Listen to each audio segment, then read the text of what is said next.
বিসমিল্লাহির রহমানির রহিম। আসসালামু আলাইকুম ওয়া রাহমাতুল্লাহ।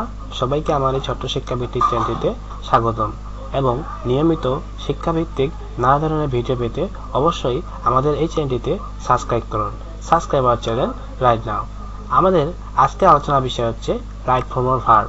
আজকে আমরা রাইট ফর্ম অফ ভার্বের সম্বন্ধে শিখব। রাইট ফর্ম অফ ভার্ব, ভার্বের সঠিক রূপ। রাইট ফর্ম অফ ভার্ব ভালোভাবে শিখতে হলে আমাদেরকে আগে জানতে হবে ফর্মস অফ ভার্ব, মানে ভার্বের রূপসমূহ। আমাদের কয়েকটি ভার্বের রূপসমূহ আছে। এক, বেস ফর্ম, মানে কি ভার্বের প্রথম অবস্থা, যেমন কি আছে ইট এবং গো। ভার্বের দ্বিতীয় অবস্থা মানে কি পাস্ট ফর্ম, কি আছে ইটের পাস্ট ফর্ম কি এট, গো এর পাস্ট ফর্ম কি ওয়েন্ট। তিন নাম্বার অবস্থা হচ্ছে পাস্ট পার্টিসিপল ফর্ম। ইটের তিন নাম্বার অবস্থা কি ইটেন, গো এর তিন নাম্বার অবস্থা কি গান। চার নাম্বার অবস্থা হচ্ছে জিনার ফর্ম, এবং ইটের এখন জিনার ফর্ম কি হবে ইটিং, গোয়ের জিনার ফর্ম কি হবে গোয়িং। ইনফিনিটিভ ফর্ম মানে কি টু প্লাস ভার্বের প্রথম অবস্থা, তাহলে কি হবে to eat, to go. S ES IES form মানে কি ভার্বের সাথে এস অথবা ইএস অথবা আইএস যোগ, তাহলে কি হবে ইটস এবং কি হবে গোস। রাইট ফর্ম ভার্ব ভালোভাবে পারতে হলে অবশ্যই আমাদেরকে এইগুলো জিনিস, এই যে ভার্বগুলি ভালোভাবে মুখস্থ রাখতে হবে। সেজন্য আমরা রেখে দিছি জেনে রাখা ভালো। বি ভার্ব কি আছে am, is, are, was, were, shall be, will be, have been, has been, had been, shall have, will have been. To have verb have, has, had, shall, oblique, will have. To do verb do, does, did.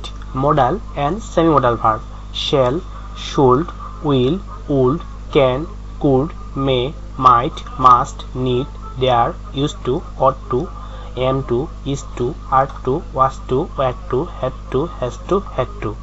Right form verb ভালোভাবে পারতে হলে অবশ্যই আমাদেরকে এই ভার্বগুলি খুব সুন্দরভাবে মুখস্থ রাখতে হবে, তাহলে আমরা রাইট ফর্ম ভার্ব খুব সহজভাবে পারবো। এবার আমরা রাইট ফর্ম ভার্বের রুলসে চলে আসি। রুলস সাধারণত রাইট ফর্ম ভার্বের বইয়ে খুঁজতে অনেকগুলো হবে, তো আমি সবচেয়ে কম রুলসের মাধ্যমে কিভাবে আমরা রাইট ফর্ম ভার্ব শিখতে পারি এবং পরীক্ষা কিভাবে পাস পেতে পারি আমি সেটাই দেখিয়েছি। রুল নাম্বার 1, ভার্বের base form. Modal verb to, to do verb, better, rather এর পরে ভার্বের প্রেজেন্ট ফর্ম বা বেস ফর্ম হয়। মানে modal verb to, to do verb, better, rather এরপরে যদি তোমরা কোনো ভার্ব পাও তাহলে কি দিবা তোমরা ভার্বের প্রেজেন্ট ফর্ম বা কি বেস ফর্ম। 2 নাম্বার কি আছে অনুয়ার ডগস, লেট সেন্টেন্সে থাকলে ভার্বের প্রেজেন্ট ফর্ম অবলিক কি বেস ফর্ম হয়। এখন অনুয়ার ডগস দিয়ে কি বলছে ওতে কি অফটেন, এনতে কি নরমালি, ইউতে ইউজুয়ালি, এতে কি অলওয়েজ, আরতে কি রেগুলারলি, ইতে এভরিডে, ডিতে ডেইলি, ওতে অকেশনালি, জেতে জেনারেলি, এসতে সামটাইমস। এগুলো যদি সেন্টেন্সে থাকে তাহলে আমরা ওই সেন্টেন্সের ভার্বটা কি দেব সবসময় কি বেস ফর্ম হবে। 3 নাম্বার অভ্যাসগত কাজ, নিয়মিত কাজ, চিরন্তন সত্য বোঝালে ভার্বের present form oblique base form হয়। মনে রাখতে হবে সাবজেক্টটি থার্ড পারসন সিঙ্গুলার নাম্বার হলে ভার্বটির সাথে এস বা ইএস যোগ হবে। আচ্ছা, আমরা কিছু এক্সাম্পলের মাধ্যমে রুল নাম্বার 1টা আরো ভালোভাবে বুঝে নিই। এক্সাম্পল 1 নম্বরে কি দেওয়া আছে the men usually have the pool. আমরা এখানে শিখছি অনুয়ার ডগস, যে ইউজুয়ালি যদি থাকে তাহলে আমরা কি দেবো ভার্বের প্রেজেন্ট ফর্ম, তাই আমরা কি দিচ্ছি ভার্বের প্রেজেন্ট ফর্ম। কিন্তু এখানে আমাদের কি যে আমাদের সাবজেক্টটি কি থার্ড পারসন সিঙ্গুলার নাম্বার, সেজন্য আমরা কি দিচ্ছি এস যুক্ত করছি। তারপর কি আছে উই লাইক টু গো দেয়ার, তো আমরা তো শিখছি টু এর পরে ভার্বের কি হবে প্রেজেন্ট ফর্ম হবে, তাই জন্য আমরা কি দিচ্ছি উই লাইক টু গো দেয়ারে গোটা গোয়ে রাখছি। তারপরে কি মেন বি মর্টাল, মানে মানুষ মরণশীল। আমরা এখানে বলে দিছি অভ্যাসগত কাজ, নিয়মিত কাজ, চিরন্তন সত্য, তো এটা কি আমাদের চিরন্তন সত্য থাকলে কি দিছি বলে আমরা ভার্বের প্রেজেন্ট ফর্ম দেব, সেজন্য আমরা কি দিছি এখানে ইজি দিছি, তাহলে men is mortal. She did not call me, আমরা এখানে দিয়ে দিছি যে টু ডু ভার্ব থাকলে কি দিব ভার্বের কি প্রেজেন্ট ফর্ম। এখানে অনেকজনে ভুল করে কি দিয়ে দেয়, এখানে অনেকজনে ইডিটা ইডিয়ে রাখে, কিন্তু আমরা ইডি রাখবো না, কিন্তু বেস ফর্ম করতে হবে, তাহলে ইডিটা উঠে দিয়ে আমরা কি শুধু রাখবো কল রাখবো, তাহলে she did not call me. 5 নম্বরে কি আছে you will suffer in the long run. আমরা জানি উইল একটা হচ্ছে মডাল ভার্ব এবং মডাল ভার্বের পরে কি হবে ভার্বের প্রেজেন্ট ফর্ম বা কি বেস ফর্ম, তাই আমরা এখানে কি দিব সাফারটা সাফারই রাখবো, মানে প্রেজেন্ট ফর্মই থাকবে, তাহলে you will suffer in the long run. I would rather die than back, আমরা এখানে শিখছি যে রেদার বেটার, রেদারের পরে কি ভার্বের কি হয় প্রেজেন্ট ফর্ম বা বেস ফর্ম, তাহলে আমরা এখানে কি দেব আই উড রেদার ডাই দেন ব্যাকটা ওইটা ইডিটা ওটা ডাই শুধু কি হবে ডাই হবে, মানে ভার্বের প্রথম অবস্থা বা কি ভার্বের প্রেজেন্ট ফর্ম হবে। Let him did the work, আমরা এখানে শিখছি যে সেন্টেন্সে যদি লেট থাকে তাহলে আমরা কি দেব, ভার্বের প্রেজেন্ট ফর্ম। তাই এখানে আমরা কি দিছি, ভার্বের প্রেজেন্ট ফর্ম দিছি। Let him did the work, তাই এটা হবে না, কি হবে, let him do the work. কারণ যে লেট থাকার কারণে আমরা কি ভার্বটা কি হবে, প্রেজেন্ট ফর্মে হবে। আশা করি তোমরা রুলস 1টা খুব সুন্দরভাবে বুঝতে পারছো। এবার আমরা রুল 2 এ চলে আসি। রুল 2, ভার্বের পাস্ট ফর্ম। মানে আমরা এবার শিখবো মানে ভার্বের কখন কখন পাস্ট ফর্ম হবে, মানে ভার্বের দ্বিতীয় অবস্থায় কখন কখন হবে। ইয়ালোলা, it is high time, it is time, wish, fancy, once, বয়স, সাল, তারিখ সেন্টেন্সে থাকলে ভার্বের পাস্ট ফর্ম হয়। মানে এগুলো জিনিস যদি আমাদের সেন্টেন্সে থাকে তাহলে আমরা কি দেবো, ভার্বের কি পাস্ট ফর্ম। এখন ইয়োলোলা বলতে কি বুঝাইছে, ওয়াইতে স্টারডে, এতে এগো, এলোতে লং টাইম, এলেতে কি লাস্ট টাইম। আমরা কিছু এক্সাম্পল দিয়ে আরো সুন্দরভাবে জিনিসটিকে বুঝে নিই।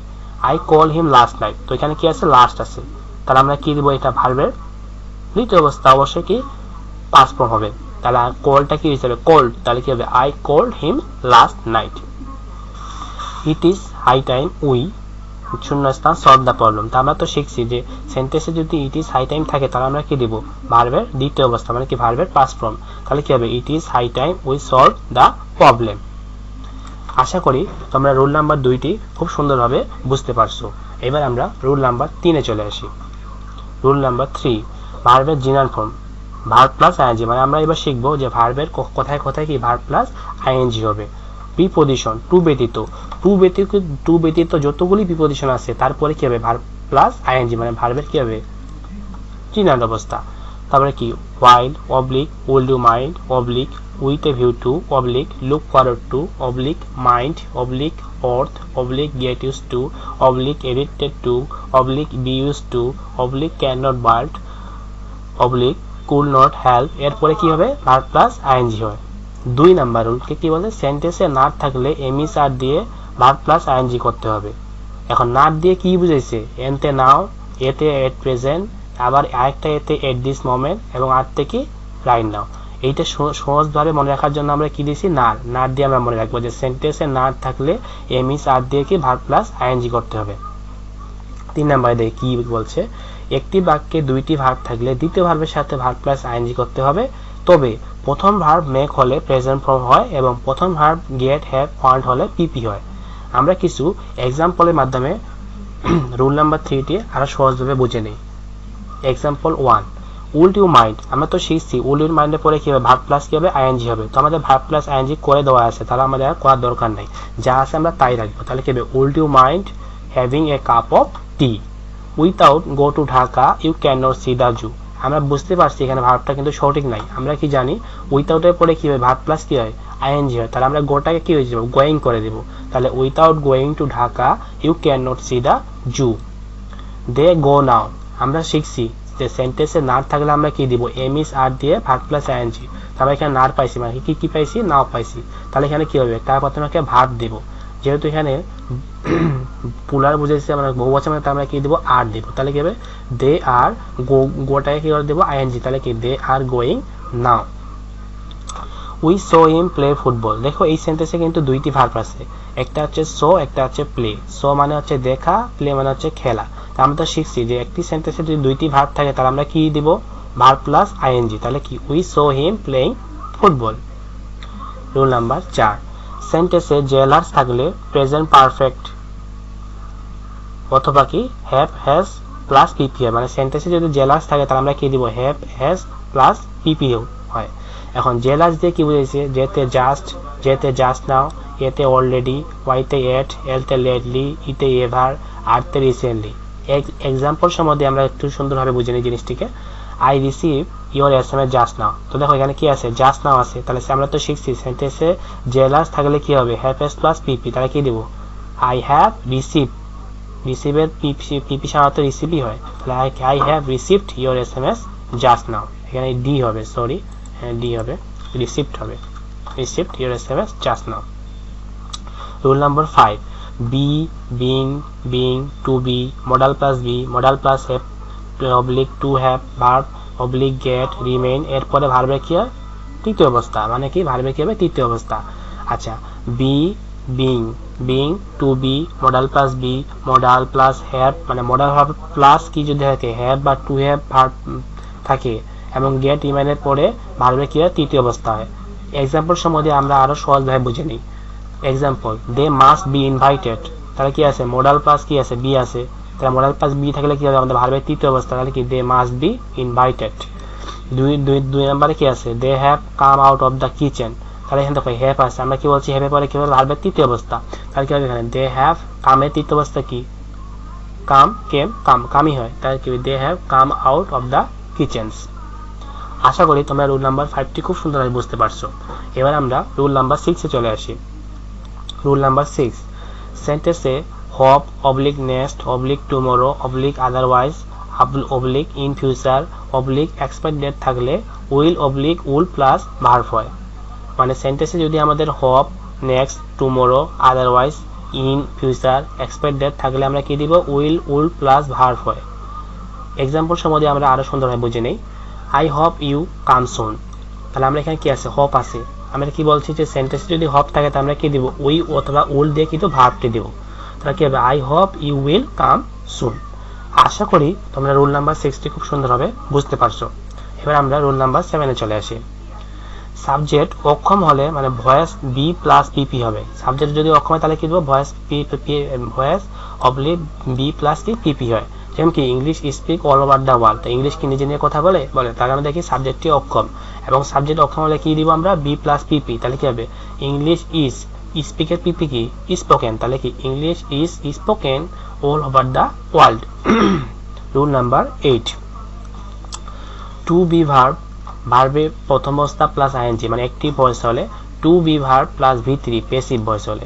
দেখো sugar is imported from Brazil, তাহলে দেখো আমাদের এখানে আমাদের কি এটা আমাদের হচ্ছে কি প্যাসিভ ভয়েস, তো আমাদের প্যাসিভ ভয়েস হলে আমাদের কি বলবে বলছি যে টু বি ভার্ব দিয়ে কি ভার্বের তৃতীয় অবস্থা, তাহলে কি sugar is imported from Brazil. 2 number, government is import sugar from Brazil, তো এটা আমাদের কি অ্যাক্টিভ ভয়েস, এবং আমরা কি বলছি অ্যাক্টিভ ভয়েস হলে কি আমাদের ভার্বের প্রথম অবস্থা প্লাস কি আইএনজি, তাহলে কি হবে government is importing sugar from Brazil. এখানে কিছু নোট আছে এবং অবশ্যই আমরা নোটটি খুব সুন্দরভাবে বুঝে রাখবো। নোটের এক নামে কি আছে ব্র্যাকেটে বি টু বি থাকলে কি দিব এম ইস আর ওয়াইস আর বসে, এন্টের আগেও পরে একই অবস্থা জাতীয় এন্টের আগেও পরে একই জাতীয় ভার্ব বসে। একটি সেন্টেন্সে দুইটি যদি শূন্যস্থান থাকে দ্বিতীয়টির সাথে আইএনজি যোগ করতে হবে। 4 নাম্বার কি আছে কন্ডিশনাল সেন্টেন্সে ইফযুক্ত ক্লজে ভিভার্ব সবসময় কি হয় ওয়্যার হয়। আশা করি তোমরা খুব সহজভাবে এবং সুন্দরভাবে রাইট ফর্ম ভার্বটি বুঝতে পেরেছো, এবং আমার এই লেকচার যদি কোনো ভুল হয়ে থাকে তোমরা কমেন্টের মাধ্যমে আমাকে জানাবা, আমি অবশ্যই সমাধান করে দেওয়ার চেষ্টা করব। এবং অবশ্যই এখন তোমরা বাসায় থাকবা, সুস্থ থাকবা, এবং যারা আমাদের এই চ্যানেলটিতে সাবস্ক্রাইব করেনি অবশ্যই আমাদের চ্যানেলটিতে সাবস্ক্রাইব করে দাও। ভালো থাকবেন, সুস্থ থাকবেন। আসসালামু আলাইকুম ওয়া রাহমাতুল্লাহ।